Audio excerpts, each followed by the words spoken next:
fé é o que mais nós cristãos precisamos ter. A fé em Cristo Jesus, a fé no Deus soberano, Criador de todas as coisas, a fé na palavra de Deus, a fé que esta palavra é sagrada, ela transforma, ela muda, ela regenera, traz um novo nascimento, esta palavra que rege as nossas vidas através do poder de Deus. Essa fé nós precisamos. Mas eu preciso te lembrar que existem certos comportamentos que podem e estão matando a sua fé. Eu, pastor Benjamin, quero compartilhar com você alguns desses comportamentos para que a tua fé seja inabalável e firme em Cristo Jesus.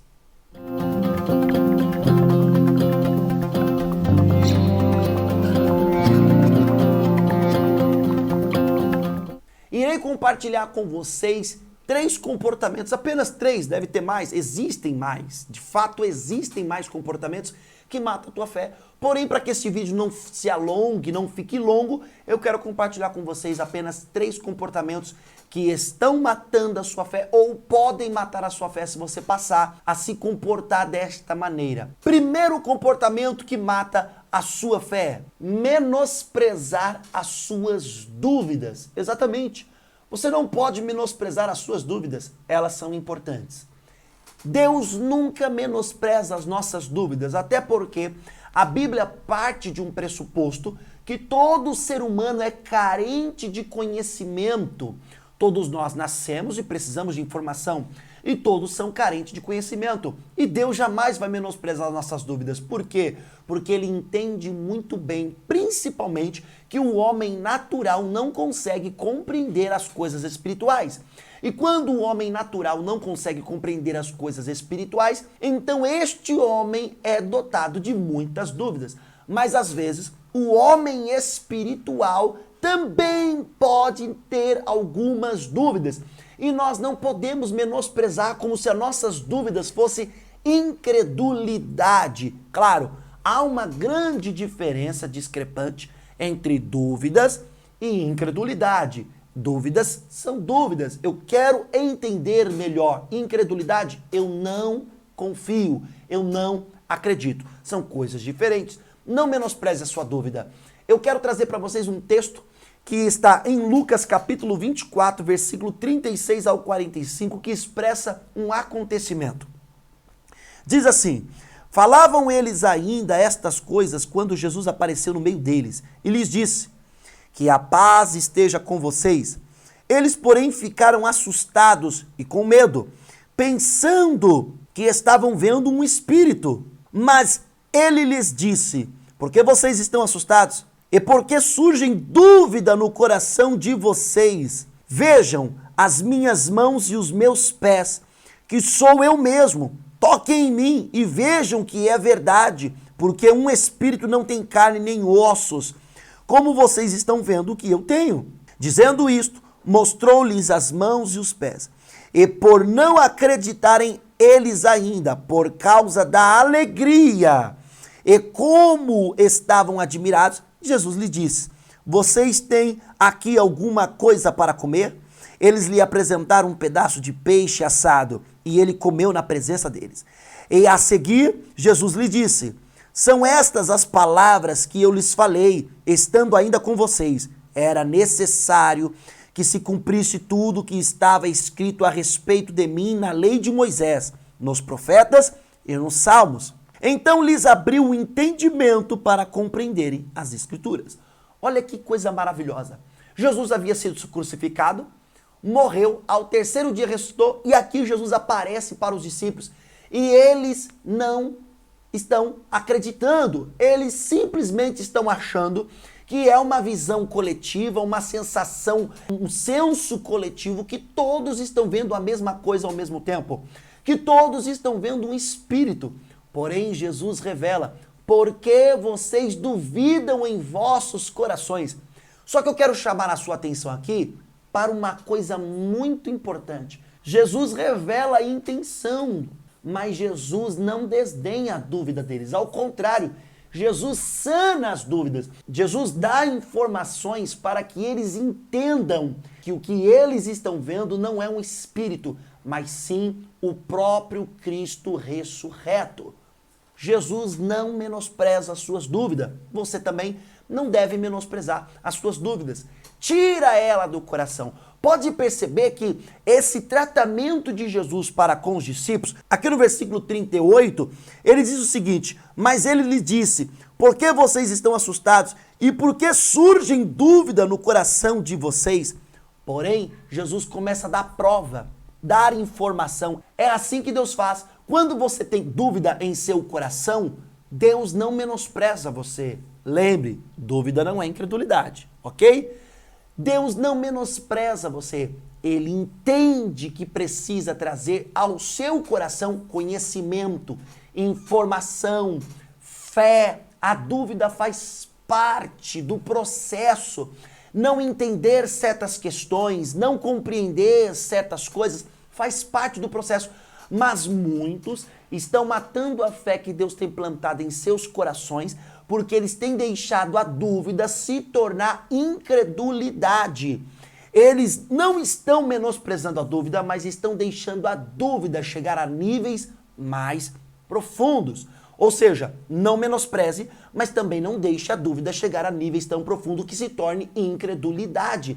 Quantas pessoas têm dúvida acerca da palavra, como deve ser uma igreja, como deve ser o proceder de um pastor, como deve ser a fé, como devo proceder em relação ao mundo, em relação às pessoas, em relação às ideologias, em relação a tantas coisas. As pessoas têm dúvida, mas não deixe a dúvida matar a sua fé. Não menospreze a sua dúvida. Sane a sua dúvida com conhecimento da palavra de Deus. Jesus tem a disposição de trazer informação, de trazer conhecimento para sanar qualquer dúvida que você tiver. Segundo comportamento que com certeza está matando a sua fé: não nutrir a tua mente. Exatamente isso. Não nutrir a mente é o comportamento que de fato mata a fé. Isso de fato mata.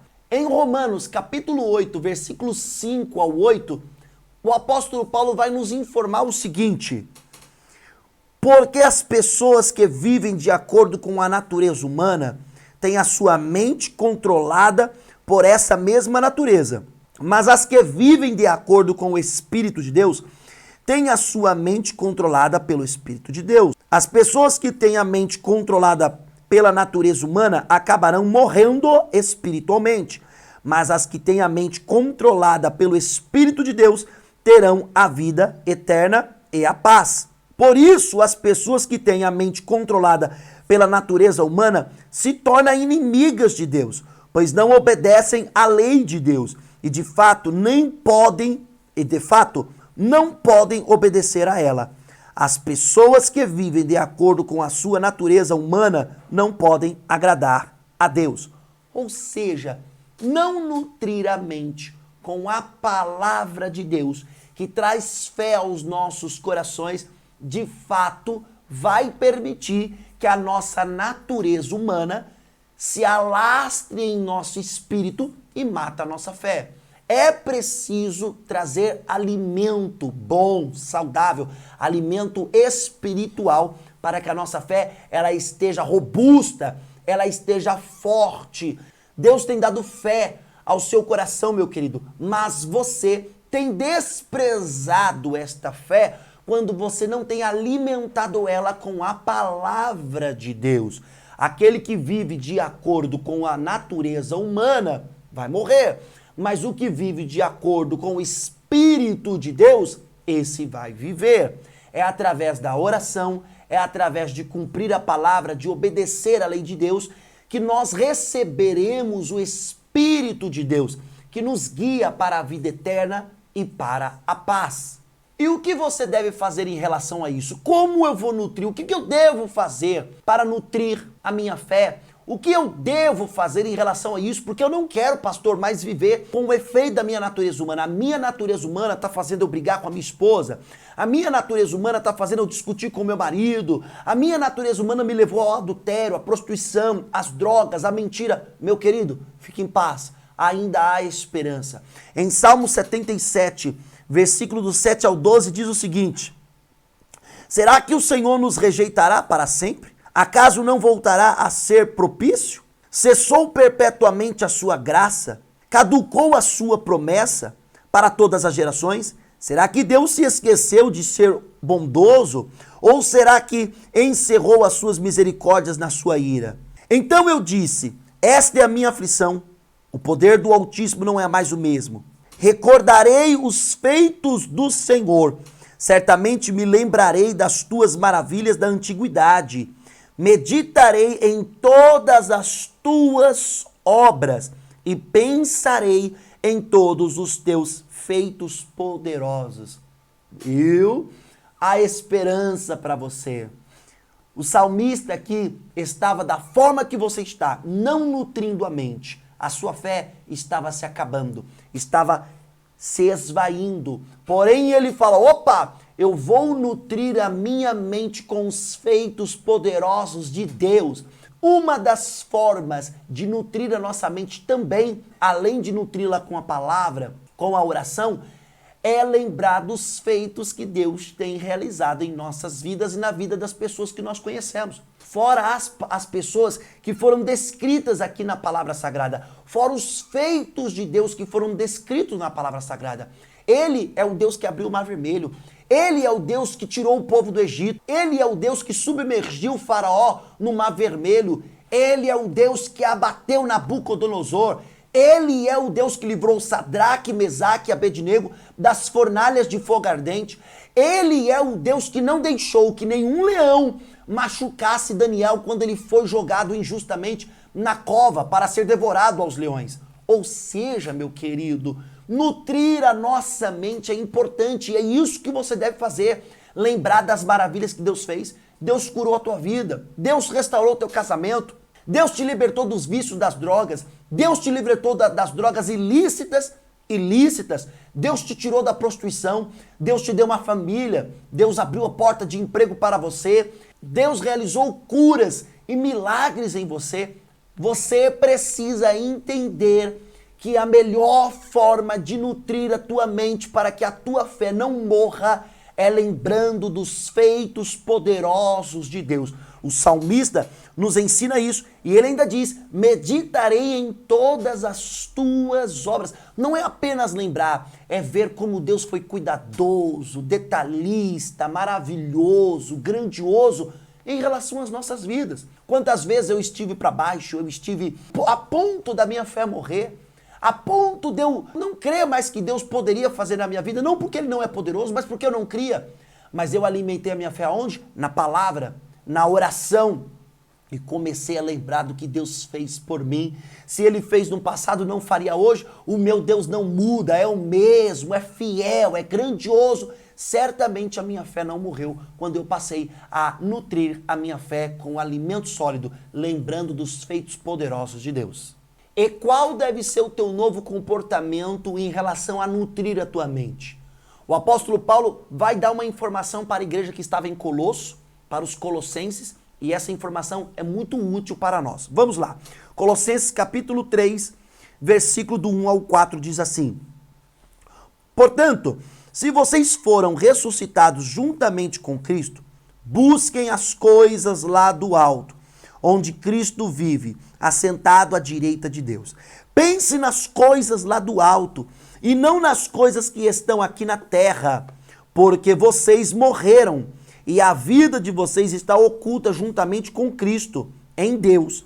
Quando Cristo, que é a vida de vocês, se manifestar, então vocês também serão manifestados com Ele em glória. Qual deve ser o meu novo comportamento em relação a nutrir a minha fé? Em relação a nutrir a minha mente? Exatamente isso. O meu comportamento deve ser buscar as coisas do alto e não apenas as coisas da terra. As coisas da terra são importantes? São. São necessárias? São. Mas não são suficientes para preencher tanto as nossas necessidades como um todo e muito menos para salvar a nossa alma, libertar o nosso ser e nos dar a salvação. Precisamos buscar as coisas do reino. Muitas pessoas hoje na internet nos ensinam, são profissionais capacitados, nos ensinam a buscar coisas aqui da terra. É importante, eles trabalham nessa função. eles ensinam, são professores da área das finanças, da área da gestão. Tudo isso é importante, tudo isso é muito bom, tudo isso serve. Porém, não podemos apenas buscar as coisas da terra, devemos muito mais, mas muito mais, buscar as coisas que são do alto. Assim, estaremos nutrindo a nossa mente e jamais a nossa fé irá morrer.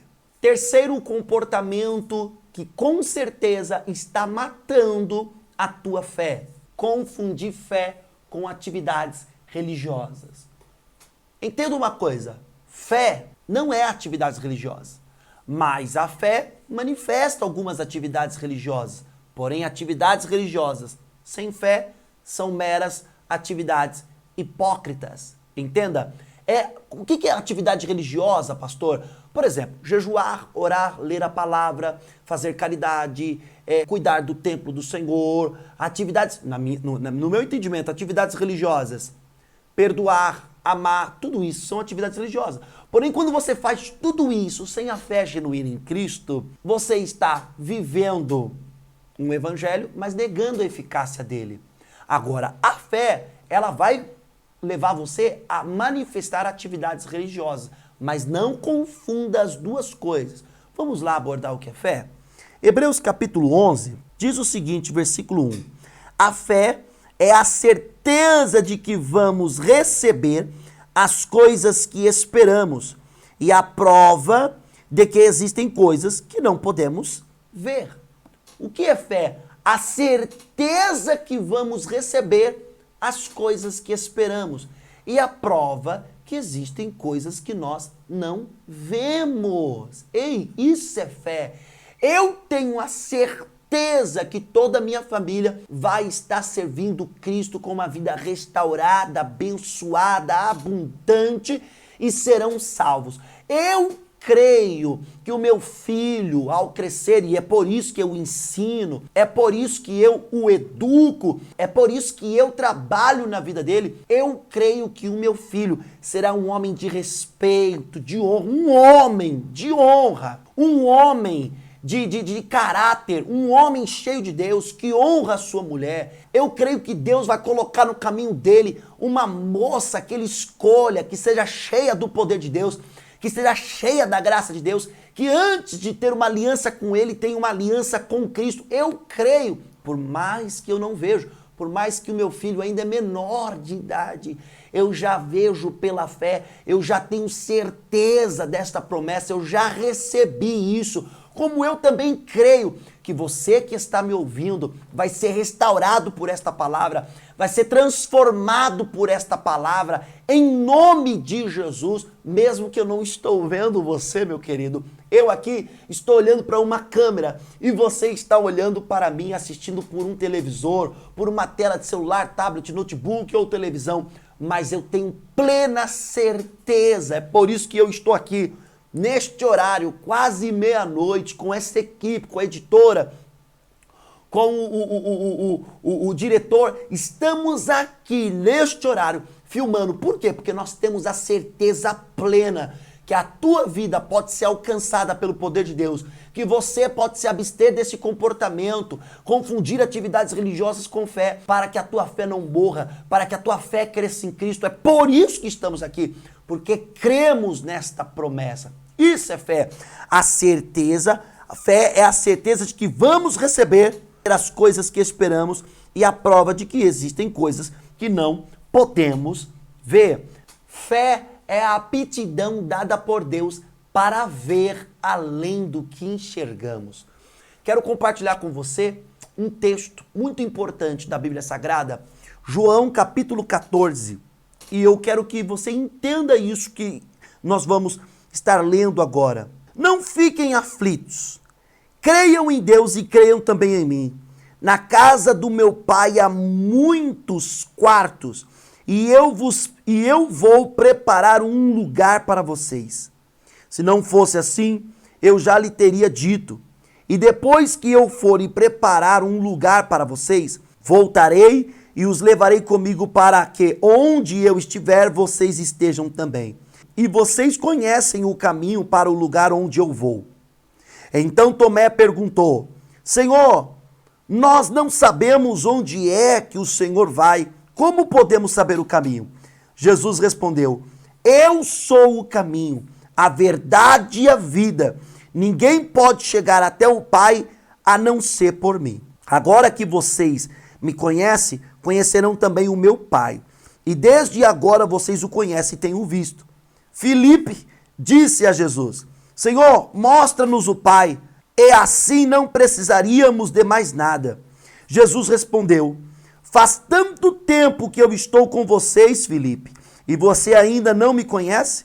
Quem me vê, vê também o Pai. Por que é que você diz, mostra-nos o Pai? Será que você não crê que eu estou no Pai e que o Pai está em mim? Então Jesus disse aos discípulos: o que eu digo a vocês não digo em meu próprio nome. O Pai que está em mim é quem faz o seu trabalho. Creiam no que lhes digo. Eu estou no Pai e o Pai está em mim. Se vocês não creem por causa das minhas palavras, creiam pelo menos por causa das coisas que eu faço. Eu afirmo a vocês que isto é verdade. Quem crê em mim fará as coisas que eu faço, e até maiores do que estas, pois eu vou para meu Pai. Glória a Deus. Fé. Olha que coisa gloriosa. Fé é a aptidão dada por Deus para ver além do que enxergamos, meu querido. É além. Por isso que a Bíblia diz que o homem natural não consegue discernir as coisas espirituais, mas o homem espiritual discerne todas as coisas e de ninguém é discernido. Por quê? Porque os discípulos não entendiam. Eles olhavam para Jesus, mas eles viam apenas Jesus. Enquanto Jesus estava dizendo: olhem para mim e não vejam apenas o Filho, mas vejam o Pai. Vejam o Pai no seu amor, vejam o Pai na sua justiça, vejam o Pai no seu juízo. Mateus 24, ele diz que vai trazer juízo sobre a terra. Veja o Pai que tem o poder de lançar a alma e o corpo no inferno. Vejam o Pai que cura. Vejam o Pai que liberta. É a única coisa que faz você não confundir atividades religiosas com fé. Meu querido, este comportamento tem matado a sua fé. Por quê? Porque você está confundindo a sua fé com atividades religiosas. O religioso que não tem a fé, que já negou a fé, que já desistiu da fé, ele não crê. Ele olha para Cristo e ele vê um Cristo como um revolucionário, como uma pessoa ali, um profeta. Não, meu querido, o próprio Cristo disse: se vocês não crêem nas minhas palavras, crê pelo menos no que eu faço. Quem é que ressuscita o morto? Quem é que anda sobre o mar? Quem é que acalma a tempestade? Creia! Não seja apenas um mero religioso. Creia e acredite. Eu estou no Pai e o Pai está em mim. Foi o que Jesus disse. O apóstolo Paulo tem muitas lições para nos ensinar acerca de como desenvolver esta fé, de como enxergar, de manter esta fé viva. Aqui em 2 Coríntios capítulo 4, versículo 18, ele diz o seguinte: porque nós não prestamos atenção nas coisas que se veem, mas nas coisas que não se veem. Pois o que se pode ser visto dura apenas um pouco, mas o que não pode ser visto dura para sempre. Olha aí, o apóstolo Paulo nos ensinando: eu não fico prestando minha atenção apenas nas coisas que os meus olhos veem. Eu busco ver além do que eu enxergo, ver além do que os meus olhos são capacitados para ver. Eu busco ver com a fé. Talvez você esteja numa situação e você não vê a cura.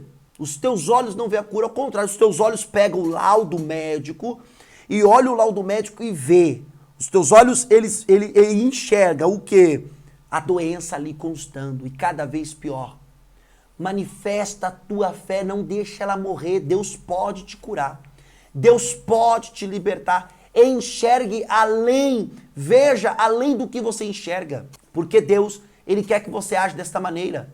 Outra lição que o apóstolo Paulo nos dá acerca da fé, como ele desenvolve a fé dele, como ele lidar com a fé dele, está em Efésios capítulo 1, versículo 18, que diz o seguinte: Peço que Deus abra a mente de vocês para que vejam a luz dele e conheçam a esperança para a qual ele os chamou. E também para que saibam como são maravilhosas as bênçãos que ele prometeu ao seu povo. Ei, eu também. Assim como o apóstolo Paulo pediu para que Deus abrisse os olhos, abrisse o entendimento dos efésios para enxergar a sua maravilhosa luz, eu também quero pedir para Deus, para que o Senhor, ó Pai, abra os olhos, abra o entendimento desta pessoa, para que ela enxergue a tua maravilhosa luz, porque eu creio, Deus, que a incredulidade vai sair e que a fé que o Senhor tem plantado no coração dessa pessoa não vai morrer em nome de Jesus. Eu amo os textos do apóstolo Paulo, gosto muito dos textos do apóstolo Paulo, gosto de toda a Bíblia Sagrada. Por isso que eu quero compartilhar com você mais um versículo apenas para deixar com você este gosto de esperança, este gosto de fé que o Espírito Santo tem fluído aqui neste lugar. 1 Coríntios capítulo 2, versículo 10 ao 15, diz assim: Mas foi a nós que Deus, por meio do Espírito, revelou o seu segredo. O Espírito Santo examina tudo, até mesmo os planos mais profundos e escondidos em Deus. Quanto ao ser humano, somente o Espírito que está nele é que conhece tudo a respeito dele. E quanto a Deus, somente o seu próprio Espírito conhece tudo a respeito dele. Não foi o Espírito deste mundo que nós recebemos, mas o Espírito mandado por Deus, para que possamos entender tudo o que Deus nos tem dado. Portanto, quando falamos, nós usamos palavras ensinadas pelo Espírito de Deus e não palavras ensinadas pela sabedoria humana. Assim, explicamos as verdades espirituais aos que são espirituais. Mas quem não tem o Espírito de Deus não pode receber os dons que vêm do Espírito. E de fato, nem mesmo pode entendê-los. Essas verdades são loucura para essa pessoa, porque o sentido dela só pode ser entendido de modo espiritual. A pessoa que tem o Espírito Santo pode julgar o valor de todas as coisas, porém ela mesma não pode ser julgada por ninguém. Eu quero deixar você com essa esperança, com essa promessa, com essa vida dentro de você. Ei, busque ter o Espírito de Deus. Muda os seus comportamentos, não permita que a tua fé morra, ao contrário, mergulhe mais ainda nestas águas, porque Deus tem mistério para revelar na sua vida. Deus tem levantado um povo, Deus tem chamado um povo para viver o que ainda não vivemos, uma vida de íntima comunhão com Ele, uma vida de santidade, uma vida de um coração puro, uma vida cuidada por Ele, e eu não conheço uma pessoa que não é tão bem cuidada por Deus. Deus cuida de todos nós com tanto carinho, Deus cuida de mim com tanto carinho, com tanto zelo, com tanto amor. Eu quero deixar esta palavra para você, meu querido. Seja espiritual, mude o seu comportamento e não deixe a sua fé morrer, porque com certeza o Senhor Jesus tem uma vida esplêndida e extraordinária para você. Não é uma vida sem dores, não é uma vida sem dificuldades, não é uma vida sem problemas, mas é uma vida com vitória. Nisso você pode confiar.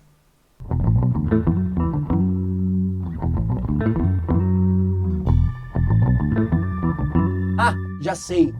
É isso que eu quero te falar. Se inscreva no canal, ative o sininho, dê o seu like, faça um comentário, porque o canal só cresce se você nos ajudar a crescer.